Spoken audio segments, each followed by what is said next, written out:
ចាជំរាបសួរបងបងនេះបងអូនចង់ណែនាំផ្ទះកែងជូនបងបងណាចាគឺមានបើកមកល្វែងនេះសម្រាប់ផ្ទះនេះតតឹង4ម៉ែត្រមកទឹកបដៅ12ម៉ែត្រសក់ដីខាងមុខ4ម៉ែត្រកន្លះខាងក្រៅចាំ1ម៉ែត្រ8ចំហៀង3ម៉ែត្រកន្លះបងបងចង់បើកអាជីវកម្មលក់ដូរអីក៏បានដែរគឺបានទាំងអស់ហ្មងបងបងចាហើយនេះគឺជាសកម្មភាពបងបងជាងគាត់កំពុងតែដូរកាឡាចំហៀងផ្ទះនៅសពហើយជាខ្ទង់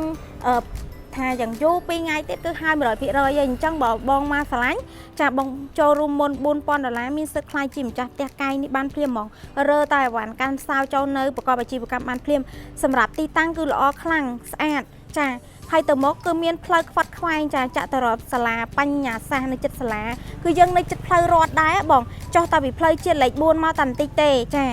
ហើយចុះពីផ្លូវរត់មកខាងស្ដាំដៃដល់ទេកែងនេះភ្លាមហ្មងសម្រាប់ផ្លូវគឺខ្វាត់ខ្វែងចាទីតាំងគឺល្អខ្លាំងមែនតើចឹងបើសិនណាបងឆ្លាញ់ចង់បានផ្ទះកែងបងមកមុនគេបងបានមុនគេហ្មងចាចឹងបើសិនជាបងមានសំណួរចង្អល់ចង់ដឹងព័ត៌មានផ្ទះបងអាចខលមកកាន់លេខទូរស័ព្ទដែលបងអូនដាក់នៅលើ caption ខាងលើ3ប្រព័ន្ធឬក៏បងឆាតចូល page បងអូននឹងលម្អិតព័ត៌មានជូនបងភ្លាមៗហ្មងចាអរគុណជម្រាបលា